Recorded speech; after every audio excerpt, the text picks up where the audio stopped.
Praying കേരളയുടെ ഈ പ്രാർത്ഥനയിൽ സംബന്ധിക്കുന്ന എൻ്റെ ജീവിതത്തിൽ ഭയങ്കര അനുഗ്രഹമാണ്. ഈ മീറ്റിംഗിലേക്ക് എപ്പോൾ എന്നെ വിളിച്ചാലും ഞാൻ മറ്റെന്ത് മാറ്റിവെച്ച് ഞാൻ ഓടി വരാറുണ്ട്. തീർച്ചയായിട്ടും ഈ പ്രാർത്ഥനാ കൂട്ടം ലോകത്ത് ഭൂമിയിലെ ഏത് സ്ഥലത്ത് നിന്നാൽ ഇതുപോലൊരു കാഴ്ചപ്പാടോടെ ദൈവം തുടങ്ങിയ പലതും ഉണ്ടെങ്കിലും ഇതുപോലൊന്ന് മനുഷ്യന്റെ ജീവിതത്തിലേക്ക് ഇറങ്ങി അവരുടെ ആവശ്യങ്ങൾക്ക് വേണ്ടി നിരന്തരം പ്രാർത്ഥിക്കുന്ന ഒരു പ്രാർത്ഥന കേരളത്തിലില്ല, ഇന്ത്യയിലില്ല, ഇനി മറ്റേതെങ്കിലും രാജ്യത്തുണ്ടോ എന്നറിയില്ല. അതിന്റെ അർത്ഥം മലയാളികളെ ദൈവം സ്നേഹിക്കുന്നു, നമ്മെ ദൈവം സ്നേഹിക്കുന്നു. ഇങ്ങനെ ഒരു പ്രാർത്ഥന കൂടിവരവ് ചില വർഷങ്ങൾക്ക് മുമ്പ് തുടങ്ങിയില്ലായിരുന്നെങ്കിൽ നമുക്കിങ്ങനെ കൂടി വരുവാൻ സാധ്യമാകത്തില്ല. ഈ മീറ്റിംഗിലൂടെ എനിക്ക് ഒത്തിരി പ്രചോദനം ഉണ്ടായിട്ടുണ്ട്. അതുകൊണ്ട് ഈ മീറ്റിംഗിൽ സംബന്ധിക്കുമ്പോഴെല്ലാം ഞാൻ ആത്മാവിൽ നിറയാറുണ്ട്, പ്രാർത്ഥനയാൽ നിറയാറുണ്ട്, എന്റെ ജീവിതത്തിൽ മാറ്റങ്ങൾ വരാറുണ്ട്. അതിന് ഇതിന്റെ പ്രവർത്തകരോടുള്ള നന്ദി ഞാൻ പറയട്ടെ. കർത്താവിന്റെ ദാസൻ ജിം വായിച്ച സങ്കീർത്തനം 23 സങ്കീർത്തനം 7 വാക്യങ്ങളുണ്ടല്ലോ, അത് എത്രയോ ശക്തമാണ്, എത്രയോ അർത്ഥവത്താണ്. അതിൽ നിന്ന് മുഴുവൻ പറയുവാൻ അദ്ദേഹത്തിന് സമയമില്ലായിരുന്നു. എങ്കിലും ഞാൻ അതിലെ 6ാമത്തെ വാക്യത്തിൽ നിന്ന് ചില കാര്യങ്ങൾ പറയാൻ താല്പര്യപ്പെടുന്നു. എന്റെ ശത്രുക്കൾ കാണുക നീ എനിക്ക് വിരുന്നൊരുക്കുന്നു. അടുത്ത വാക്യം എന്താണ്? എന്റെ തലയെ എണ്ണ കൊണ്ട് അഭിഷേകം. ഓ ദൈവം എന്റെ തലയെ എണ്ണ കൊണ്ട് അഭിഷേകം ചെയ്യുന്നു. ബൈബിളിലെ ഉൽപ്പത്തി തൊട്ട് വെളിപ്പാട് വരെയുള്ള പുസ്തകങ്ങൾ വായിക്കുമ്പോൾ മുഴുവനും കാണുന്ന ഒരു കാര്യമാണ് അഭിഷേകം. ദൈവം ദൈവത്തിന്റെ വകയെ വേർതിരിക്കുന്നത് അഭിഷേകം ചെയ്താണ്. നാം ദൈവത്താൽ തെരഞ്ഞെടുക്കപ്പെട്ടവരാണ്. നമ്മുടെ മേൽ ദൈവത്തിൻ്റെതാണെന്ന് കാണിക്കുവാൻ ദൈവം നമ്മെ അഭിഷേകം ചെയ്ത് വേർതിരിക്കുന്നു. ദാവീദിന് ഈ അനുഭവം ഉണ്ടായി. എന്റെ തലയെ എണ്ണ കൊണ്ട് അഭിഷേകം ചെയ്യുന്നു. പലപ്പോഴും പല മീറ്റിങ്ങിൽ ഇരിക്കുമ്പോൾ എനിക്ക് അനുഭവം ഉണ്ടായിട്ടുണ്ട്. എന്റെ തലയിൽ നിന്ന് ഇങ്ങനെ ഒഴുകുന്നത് പോലെ. തലയിൽ മുടിയേ ഇല്ല, പക്ഷെ എന്താ ഈ ഒഴുകുന്നത്? ഞാനിങ്ങനെ തൊട്ട് നോക്കിയിട്ടുണ്ട്, ഒന്നുമില്ല, ഇങ്ങനെ ഒഴുകുന്നു. എത്ര പേർക്ക് അനുഭവം ഉണ്ടായിട്ടുണ്ട്? നിങ്ങൾക്ക് ഉണ്ടായിട്ടുണ്ടോ? ഒഴുകുന്നത് പോലെ ഒരു ദൈവ സാന്നിധ്യം വന്നു കഴിയുമ്പോൾ പഴയ നിയമ ഭാഗങ്ങളിൽ കാണുന്ന പോലെ ഇന്ന് എണ്ണ കോരി തലയിൽ ഒഴിച്ചുള്ള അഭിഷേകമില്ലെങ്കിലും അതിനേക്കാൾ എത്രയോ മടങ്ങ് അഭിഷേകമാണ് യേശുവിനെ കർത്താവും രക്ഷിതാവുമായി സ്വീകരിച്ച പുതിയ നിയമസഭയുടെ മേലുള്ളത്. ദാവീദിന്റെ മേലുണ്ടായിരുന്ന അഭിഷേകത്തെക്കാൾ അനേക മടങ്ങാണ് യേശുവിന്റെ മക്കൾക്ക് വേണ്ടി ദൈവം തരുന്നത്. ദാസന്മാർക്ക് ദൈവം കൊടുത്തിരുന്നത് എണ്ണ കൊണ്ടുള്ള അഭിഷേകമായിരുന്നു. എന്നാൽ മക്കൾക്ക് ദൈവം കൊടുക്കുന്നത് അത് ഒരു എണ്ണയിൽ ഒതുങ്ങുന്നതല്ല. എണ്ണയാണെങ്കിൽ വേണമെങ്കിൽ ഒന്ന് തൂത്തുകളയാം, പക്ഷെ ഒരിക്കലും എടുത്തു മാറ്റാൻ കഴിയാത്ത എന്നേക്കും വസിക്കുന്ന ഒരു ആത്മസാന്നിധ്യമാണ് ദൈവം പുതിയ നിയമസഭയുടെ മേൽ പകരുന്നത്. ഇന്ന് ഈ യോഗത്തിൽ വന്ന 3 ദിവസത്തെ ഈ ക്യാമ്പിൽ സംബന്ധിക്കുന്ന നിങ്ങൾ തിരിച്ചു പോകുമ്പോൾ മോശ മലയിൽ നിന്ന് ഇറങ്ങിപ്പോയതുപോലെ ഒരു വലിയ അഭിഷേകത്തോടുകൂടി, ഒരു വലിയ നിറവോടുകൂടി, ഒരു വലിയ ശക്തിയോടുകൂടി നിങ്ങൾ മടങ്ങിപ്പോകണമെന്ന് ആഗ്രഹിക്കുന്ന ഒരു കർത്താവ് ഇവിടെ വന്നിട്ടുണ്ട്. യഹോവയിൽ തന്നെ രസിച്ചുകൊള്ളുക. നിന്റെ ഹൃദയത്തിലെ ആഗ്രഹം അവൻ നിനക്ക് തരും. നമ്മുടെ ഹൃദയത്തിലെ ആഗ്രഹം കർത്താവ് നമുക്ക് തരുന്നവനാണ്. ഹൃദയത്തിൽ ഒരു വലിയ ആഗ്രഹം വേണം. എനിക്കും പരിശുദ്ധാത്മാവിനെ വേണം.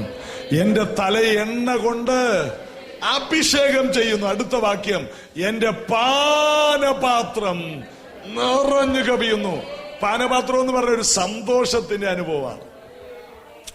അവൻ എന്നെ വീഞ്ഞ് വീട്ടിലേക്ക് കൊണ്ടുവന്നു എന്ന് ഈ ഉത്തമഗീതത്തിൽ പറയുന്ന പോലെ വീഞ്ഞ് സന്തോഷത്തെ കാണിക്കുന്നു എന്ന് 104 സങ്കീർത്തനം 15 വാക്യം പറയുന്നു.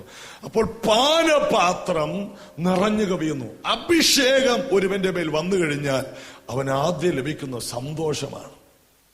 ഭയങ്കര, പറഞ്ഞാൽ തീരാത്ത ഒരു സന്തോഷം. എപ്പോഴും സന്തോഷിക്കാൻ കഴിയുന്ന ആരെങ്കിലും ഭൂമിയിലുണ്ടെങ്കിൽ അത് അഭിഷേകത്താൽ നിറഞ്ഞവരാണ്. കാരാഗ്രഹത്തിൽ കിടക്കുന്ന പൗലോസ് ശീലാസും അവരുടെ വസ്ത്രങ്ങളെല്ലാം പറിച്ചുരിഞ്ഞവരെ കോലുകൊണ്ട് അടിച്ച് ഏറ്റവും അകത്തെ മുറിയിൽ കിടത്തിയത് നിങ്ങൾ അപ്പോസ്തലപ്രവൃത്തി 16 വായിക്കുന്നുണ്ടായിരിക്കാം, വായിച്ചു കാണാം. ആ കാരാഗ്രഹത്തിന്റെ ഇരുട്ടിൽ കിടക്കുമ്പോൾ അവർ പാടി ദൈവത്തെ സ്തുതിച്ചു. അടിസ്ഥാനങ്ങൾ കുലുങ്ങി. ഒരു ആത്മനിറവിന്റെ ജീവിതം നയിക്കുന്ന വ്യക്തിയാകണമെങ്കിൽ നിങ്ങളുടെ പ്രഭാതങ്ങളിൽ നിങ്ങൾ പ്രാർത്ഥനയോടെ ദൈവത്തോട് ചേർന്നിരിക്കണം. ഹല്ലേലൂയ. കുറച്ചു മുമ്പ് എന്നെ തങ്കുവേർ വിളിച്ചു. അദ്ദേഹത്തിന്റെ മോന്റെ കല്യാണത്തിന് വന്നിട്ട് പിന്നെ കാണാൻ പറ്റിയില്ല. ഇപ്പൊ എന്നെ വിളിച്ചു. ഞാൻ ഈ യോഗത്തിൽ നിന്ന് ഇറങ്ങിച്ചെന്ന്. അപ്പൊ ഞാൻ പറഞ്ഞു, തങ്കുവേറെ, ഞങ്ങൾ ഇവിടെ ഒരു ധ്യാനമായിട്ട് ഇവിടെ ഉണ്ട് എന്ന് പറഞ്ഞു. അപ്പൊ അദ്ദേഹം പറഞ്ഞു, ഞാൻ ചോദിച്ചു, ഈ വർഷം എന്താ ചെയ്യാൻ നിങ്ങൾ ഉദ്ദേശിക്കുന്നത്? പറഞ്ഞു, അപ്പോസ്തലന്മാരെ പോലെ മേശകളിൽ ശുശ്രൂഷകളെല്ലാം മാറ്റിവെച്ച് പ്രാർത്ഥനയിലും വചന ശുശ്രൂഷയിൽ ഉറ്റിരിക്കാൻ പോവുകയാണ്. കാരണം കൂടുതൽ പരിശുദ്ധാത്മാവിനോട് അടുത്തിരിക്കുവാൻ. അതിന്റെ അർത്ഥം പ്രേയിങ് കേരളയിൽ വരുന്നവരറിയണം, ഇന്നുള്ള എല്ലാ ദൈവദാസന്മാർക്കും ഒരേ ഒരു വെളിപ്പാടാണ് കൊടുക്കുന്നത്. മാറി കർത്താവിന്റെ കൂടെ കൂടുതൽ സമയം ചെലവഴിക്കുക. ഈ കുന്നിന്റെ മുകളിൽ പലയിടങ്ങളിൽ നിന്ന് ബദ്ധപ്പാടുകളെല്ലാം മാറ്റിവെച്ച് നിങ്ങൾ കഴിഞ്ഞ ദിവസം ഇവിടെ വന്ന് രാത്രി ഒരുമിച്ച് പാർത്ത് ഒരുമിച്ച് ഭക്ഷിച്ച് ഒരുമിച്ച് കൂടിയതിന്റെ ഉദ്ദേശം നാളെ കഴിയുമ്പോൾ ഇവിടുന്ന് പോകണ്ടേ? വെറുതെ പോകരുത്. നമുക്കിവിടെ വന്നപ്പോ ഒരു പേനയും കിട്ടി, ഒരു പാഡും കിട്ടി, ഈ സംഭവവും കിട്ടി, എനിക്കും കിട്ടി.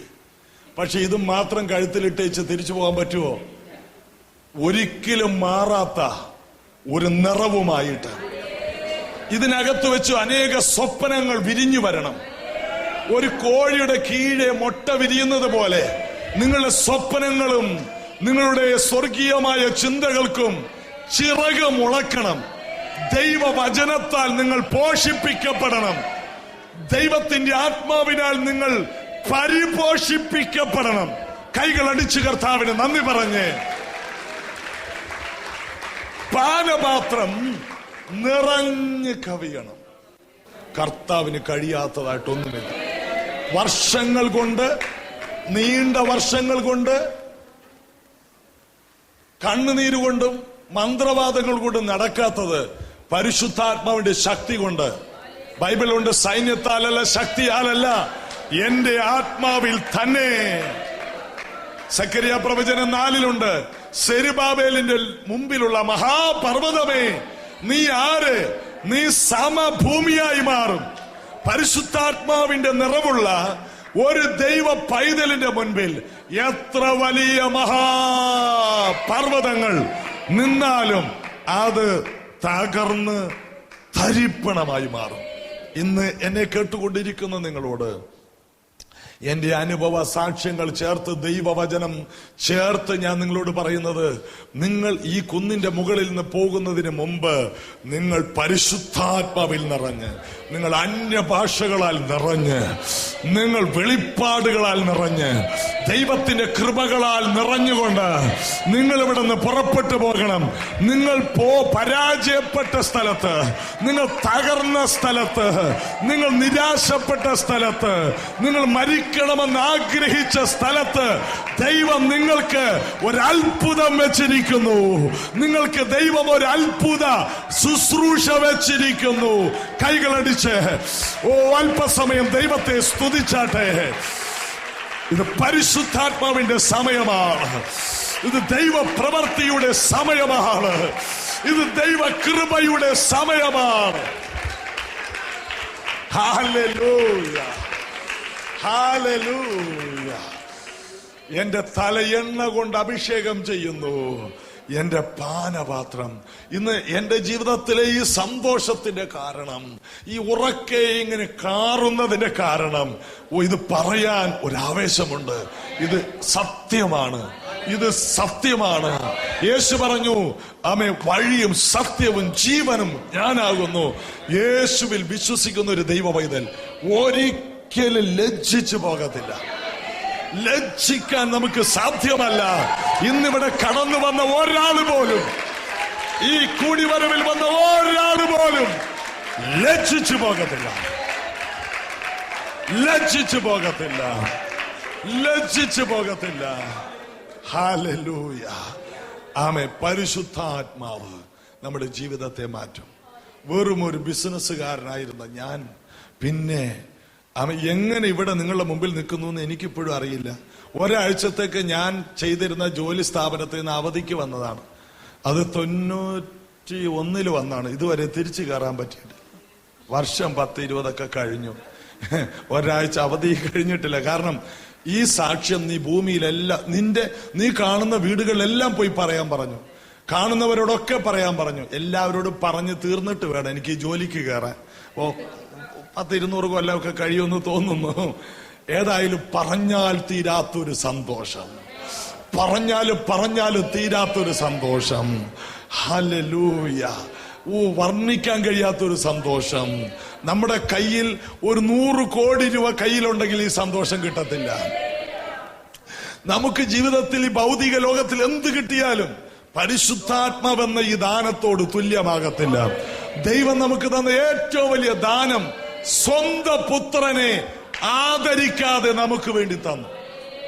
അടുത്തത് അവനോടുകൂടെ സകലതും. ഈ പ്രപഞ്ചത്തെ മുഴുവനും ഉണ്ടാക്കാൻ പാഴുശൂന്യമായ ഭൂമിയുടെ മേൽ ദൈവത്തിന്റെ ആത്മാവ് പരിവർത്തിച്ചു. അവിടെയാണ് അത്ഭുതങ്ങൾ ഉണ്ടായത്. ആ പരിശുദ്ധാത്മാവിനെ എടുത്ത് നമ്മുടെ മേൽ പകർന്നു. അതായത് ഏത് പാഴായ, ഏത് ശൂന്യമായ അവസ്ഥകളെയും മാറ്റുവാനും നമ്മിലൂടെ മറ്റുള്ളവരുടെ അവസ്ഥകൾ മാറ്റുവാനും. ശരിക്കു പറഞ്ഞാൽ പരിശുദ്ധാത്മാവിനെ ദൈവം നമുക്ക് തരുന്നത് നമ്മുടെ വിഷയങ്ങൾ മാറാൻ മാത്രമല്ല, നമ്മിലൂടെ ആയിരക്കണക്കിന് 10,000-കണക്കിന് ജനത്തിന്റെ ആവശ്യങ്ങൾക്ക് മറുപടി കിട്ടുവാനാണ്. ഹല്ലേലൂയ. ഒരു കാലത്തൊന്നുമില്ലാതെ ഇറങ്ങിത്തിരിച്ച കുറെ പാവങ്ങളുടെ മേൽ പരിശുദ്ധാത്മ വന്നപ്പോൾ അവർക്ക് മാത്രമല്ല മറുപടി ലഭിച്ചപ്പോൾ അനേകർക്ക്. അതിന്റെ അർത്ഥം ഈ 3 ദിവസത്തെ ഈ കോൺഫറൻസ് കഴിഞ്ഞ് നിങ്ങൾ ഇറങ്ങിച്ചെല്ലുമ്പോൾ പിന്നീട് നിങ്ങൾ ബ്രദറെ പ്രാർത്ഥിക്കണേ എന്നല്ല, നിങ്ങളുടെ അടുക്കൽ ജനങ്ങൾ വരും. ഈ മീറ്റിംഗിന്റെ ഒരു ഭാഗമായി നിങ്ങൾ പാർക്കുന്ന ജില്ലകളിൽ നിങ്ങൾ ഈ പ്രേയിങ് കേരളയുടെ ഒരു ഭാഗമായി അനേകരുടെ പ്രാർത്ഥനയ്ക്ക് നിങ്ങൾ മറുപടി കൊടുക്കുന്ന വ്യക്തികളാക്കി ദൈവം നിങ്ങളെ ഉപയോഗിക്കാൻ പോവുകയാണ്. അതിന്റെ ഒരു കൈവെപ്പാണ് ഇന്നിവിടെ നടക്കുന്നത്. അതിന്റെ ഒരു അഭിഷേകമാണ് ഇന്നിവിടെ നടക്കുന്നത്.